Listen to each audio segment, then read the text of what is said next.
तर कसं काय मित्रांनो, कसे आहात तुम्ही सगळे? मजेत ना? मैं रोहन कल्याणपुरकर, मैं आया हूँ महाकुंभ मेले में प्रयागराज अपने मम्मी पापा को लेके। और मैंने ये प्लान किया था ऐसे कि मिरज से नागपुर मैंने ट्रेन बुक कर ली और नागपुर से प्रयागराज तक मैंने बस बुक कर ली। मैं जिस दिन पहुंचा था उस दिन डेट थी 27 जनवरी और उस दिन इतनी भीड़ नहीं थी। तब मुझे 4 किलोमीटर पहले ही रोक दिया गया और मैं वहाँ से चलते चलते पहुंचा अरियल घाट। अरियल घाट में मुझे गवर्नमेंट के टेंट्स मिले जो को बोलते जन आश्रय स्थल। At the main advantage tent लेने का ये था कि मुझे संगम घाट सिर्फ 3 किलोमीटर था, ताकि मुझे और मेरे पेरेंट्स को वहाँ तक उतना दूर चलना ना पड़े। तो पहले दिन हम फ्रेशन अप होके संगम घाटी पे जाते हैं, गंगा मैया की पूजा करते हैं और पहली डुबकी हम वहाँ पे लगाते हैं। तो हम गंगा नहा लिए उस दिन। फिर उसके बाद हम वापस आते वक्त भंडारे में जाते हैं, खाना खाते हैं, आके मस्त सो जाते हैं। फिर अगले दिन सुबह उठ के दैट इज ऑन 28 जनवरी हम जाते हैं नाव के पास। वहाँ से हम नाव लेके पहुँचते हैं त्रिवेणी संगम घाट। हमको नाव पड़ी 800 रुपये per head. Takes you to the Triveni Sangam, जहाँ पे गंगा यमुना और सरस्वती का संगम होता है। वहाँ जाके हमने हमारी संस्कृति के अकॉर्डिंग रिचुअल्स परफॉर्म किए और वहाँ जाके हम संगम में स्नान कर लिए।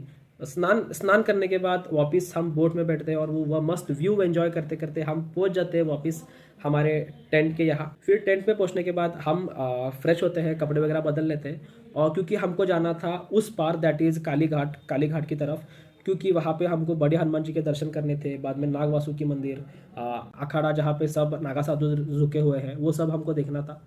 तो हम जाते हैं यमुना नदी क्रॉस करके उस पार, जो कि है 6 से 7 किलोमीटर को। वहाँ पे पहुँचते पहुँचते 2 से 3 घंटे लग जाते हैं क्योंकि भीड़ इतनी है और पुलिसों ने सब रोड्स ब्लॉक कर दिए। सिर्फ एक ही रोड उन्होंने मतलब डाइवर्जन किया है पब्लिक को पूरे। तो वहाँ पे पहुँचने के बाद वहाँ जाके पता चलता है कि 2 से 5 बजे तक तो मंदिर बंद है, क्योंकि वहाँ पे पूजा हो रही थी और 5 के बाद मंदिर खुलेगा। पर भीड़ इतनी थी दर्शन के लिए, ताकि तो हमको 4 घंटे लग जाते हैं। तो हमने वो प्लान किया ड्रॉप और उसके बाद हम गए वो डिजिटल प्रयागराज की जो महाकुंभ की स्टोरी है वो एक्सपीरियंस करने। वहाँ जाके ये पता चलता है कि वो तो ऑलरेडी बंद है और क्योंकि ये मौनी अमावस्या के दिन बहुत भीड़ होगी तो सरकार ने सब वो बंद कर दिया है। अब नाग वासुकी मंदिर होता है यहाँ से और 3 किलोमीटर। ऑलरेडी यहाँ 6 बज गए तो हमने वो प्लान किया ड्रॉप और वापस आ गए अपने टेंट की ओर। तो हमने ऐसा क्यों किया? बिकॉज अगले दिन मौनी अमावस्या थी, that is one of the sacred और शुभ मुहूर्त आउट ऑफ ऑल दिस मुहूर्त। सो उस दिन नहाने के लिए लोग भर भर के आने वाले थे। Expected crowd was around 10 crore. तो हम कहीं बीच में ना फंसे पब्लिक के, इसके लिए हमने जल्दी हमारे टेंट के पास आ गए। आने के लिए हमको लगभग 8 बज गए। हम लोग सब फ्रेशन अप होके भंडारे में गए, खाना खाया, वापस आके सो गए। फिर हम 3 बजे उठे, संगम घाटी पे गए। भीड़ इतनी थी कि बहुत मुश्किल था स्नान कर पाना। हम अंदर गए, मस्त हमने डुबकी लगा दी गंगा में आवे और ब्रह्म मुहूर्त में हमने संगम में स्नान कर लिया। 4 सवा 4 के आसपास हमारा स्नान हो गया और 4:30-5 बजे हम वापस टेंट में आ गए। टेंट में आने के बाद हमने थोड़ी देर रेस्ट किया और उस दिन दोपहर 12 बजे हम निकल गए रेलवे स्टेशन की ओर, ताकि हम अयोध्या पहुंच पाए। और हमारे साथ आ रहे थे करोड़ों पब्लिक, क्योंकि एक ही मीन्स ऑफ ट्रांसपोर्ट है यहाँ से बाहर पड़ना, दैट इज़ बाय ट्रेन, क्योंकि वो एक ही 6 किलोमीटर के अंदर है। बाकी जो भी मीन्स ऑफ ट्रांसपोर्ट है वो बहुत दूर है, क्योंकि जो बसेस जो कार्स वगैरह आ रहे हैं उनको सिटी प्रयागराज से एक पे रोक दिया जा रहा है, जो डिस्टेंस था 29 को वो था 25 से 30-35 किलोमीटर के बीच। तो वहाँ जाके वहाँ से बस पकड़ना इज़ नॉट मतलब पॉसिबल ही नहीं है, इतना दूर चलना। तो सब लोग डाइवर्ट होते हैं रेलवे स्टेशन की ओर और तो करोड़ों लोग प्रयागराज रेलवे जंक्शन की तरफ आ रहे हैं और एक ही रेलवे जंक्शन चालू है जो ऑपरेटिव है। बाकी सब छोटे मोटे हैं यहाँ पे railway station, that is Rambagh, पर वो सब बंद है। I don't know why. और सब लोगों को एक ही जंक्शन की तरफ डाइवर्ट किया गया है। तो प्रॉब्लम यह है कि अगर मानो 1 लाख लोग अंदर जाके फंसे हैं रेलवे स्टेशन के, तो बाहर करोड़ों लोग बैठे हैं और वहाँ से उनको ट्रेन मिलना, फिर और सीट मिलना, फिर वो जाना, even that is a very big thing, क्योंकि इट्स मतलब ऐसा पॉसिबल ही नहीं है कि 1 लाख लोग एक टाइम में क्लियर हो। तो इसकी वजह से प्रशासन ने कहा कि आप जहाँ कहीं भी ऑन द वे है वहीं पे रुक जाए। जैसे जैसे रेलवे स्टेशन में की भीड़ कम होती है वैसे वैसे आप आइए और अब अपने अपने गाँव जाइए। ये सूचना मिलने के बाद the first thing what I did is, मैंने जल्द से जल्द नज़दीक में एक लॉज बुक किया, जो कि मुझे पड़ा 4,000 पर नाइट। दैट इज़ सिर्फ वो 8x8 का लॉज है और मुझे कुछ ऑप्शन नहीं था, क्योंकि बाहर रोड पे रुकना इज़ नॉट सेफ। तो हमने कर लिया और ये होप में कि मतलब कल ये क्लियर होगा फिर हम जा पाएंगे। पर अगले दिन भी सेम होता है, जो कि है आज, वो भी सेम होता है। भीड़ इतनी है, लगातार लोग जा रहे हैं, लगातार रेलवे स्टेशन ब्लॉक्ड है, लगातार लोग रास्ते पे सोए हुए हैं। तो आज मैंने सुबह तत्काल में ट्रेन टिकट्स बुक किए कानपुर के, क्योंकि अभी फर्स्ट प्रायोरिटी इज़ यहाँ से बाहर निकलना।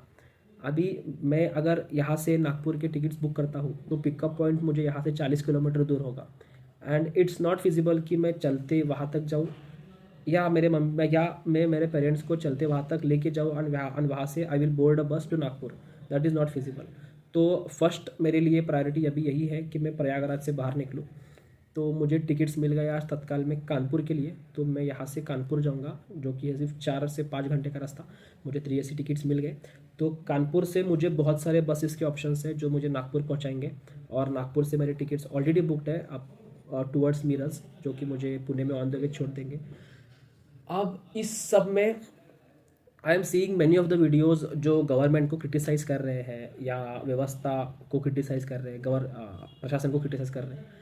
अब इसमें प्रॉब्लम आई डोंट थिंक कि गवर्नमेंट की कुछ मतलब उनका प्रॉब्लम है या किन का प्रॉब्लम है। देखिए, the way I see it by experiencing here is government is trying their best to provide the best to the yatris. ठीक है, गवर्नमेंट पूरी कोशिश कर रही है कि यात्रियों को कुछ तकलीफ ना हो, पर लोग ही इतने हैं, मानो अभी मेरी तैयारी ही नहीं है, मैंने ये सब ऐसा एक्सपीरियंस ही नहीं किया है, या मुझे इस सब की मतलब मैंने ऐसा कभी देखा ही नहीं है। ठीक है, मेरे तैयारी 10 करोड़ लोगों की है, और आ रहे हैं 15 से 20 करोड़ लोग। 15 से 20 crore, I am telling crore. तो ये it's not possible to manage, correct, समझ रहे हो आप।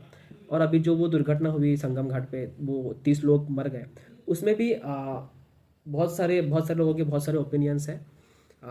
Will not go into that. I pray that they rest in piece.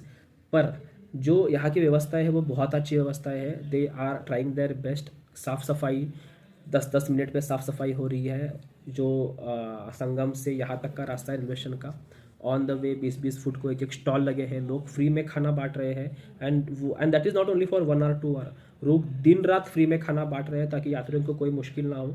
जो लोग रोड के किनारे सोए हैं, भले ही उनको रहने की व्यवस्था ना मिले या सोने की व्यवस्था ना मिले, पर खाने पीने में कोई कमी नहीं है। एंड ये लोग, प्रयागराज के लोग इतने मतलब इतने क्या बोलते हो, इतने काइंड है, इतने स्वीट है, that they are offering it continuously free, प्रसाद के रूप में, ताकि कोई भी भक्त, कोई भी यात्री भूखा ना सोए, भूखा पेट ना सोए, एंड बिना किसी मुश्किल के वो अपने घर पहुंच पाए। तो that is the kindest gesture what I have experienced here. तो यस, डोंट क्रिटिसाइज एनीवन। अगर आप महाकुंभ प्लान कर रहे हो अपने पेरेंट्स के साथ, अपने वाइफ के साथ, या किसी के साथ भी, तो please plan it after 5th Feb, 5 तारीख के बाद, क्योंकि 3 तारीख को और एक शाही स्नान का मुहूर्त है। तो तब तक सिचुएशंस कंट्रोल में आएंगे, और उसके बाद आप प्लान कीजिए ताकि आपकी यात्रा बहुत कंफर्टेबल हो, आपको कुछ तकलीफ ना हो। That's it from my and. अगर आपको कुछ चाहिए तो प्लीज़ रीच मी आउट, मैं अपना नंबर डिस्क्रिप्शन में दे दूंगा। अगर आपको कहीं प्रॉब्लम हो रही है तो मैं गाइड भी करूँगा आपको, कैसे यहाँ पहुँचना, कैसे यहाँ से निकलते हैं, क्योंकि मैं यहाँ पे लगभग 5 दिन रह चुका हूँ प्रयागराज में। सो मुझे अभी थोड़ी बहुत जानकारी है, मेरे थोड़े कॉन्टैक्ट्स भी हैं जो मुझे हेल्प कर सकेंगे। एंड सबसे लास्ट, मेरे 2 कॉन्टैक्ट्स हैं जो यूपी में रहते हैं। मेरे जो दोस्त हैं, एक है मेरा कलीग और है मेरा पीजी का दोस्त, जिसने मुझे बहुत हेल्प की यहाँ पे कैसे आए, यहाँ पे कैसे रहे, यहाँ पे कैसे निकले, यहाँ से कैसे निकले, ये सब बताने में। तो I am very thankful to them. आपको भी कोई अगर चीज़ लगती है तो प्लीज़ मुझे रीच आउट कीजिए, इंस्टाग्राम DM कीजिए या फ़ोन कीजिए डायरेक्ट। मैं हमेशा आपको हेल्प करने तैयार रहूँगा। जय श्री राम, जय हिंद।